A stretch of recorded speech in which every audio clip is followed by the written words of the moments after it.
Сұлу, тыныштық па? Бота? Кешірші мені. Мен бұлай болғанын қаламап едім. Кешірші, өтінем, менімен араласпай қоймашы. Не? Ай. Бота. Неге араласпай кетеді деп ойладың? Сен менің жан құрбымсың ғой, Сұлу.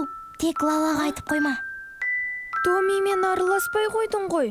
Томи? Жоқ, ол басқа қалаға көшіп кеткендіктен араласпай кеттік. Солай істеуге мәжбүр болдым. Себебі менде смартфон жоқ. Тіпті бүгін болған жағдайда да ма? Бүгін тамаша күн болды. Үйіңді көрдім. Отбасыңмен таныстым. Лала және Тимамен ойнадым. Тіпті піспен пісіруді де үйрендім. Қонаққа шақырғаның үшін рахмет.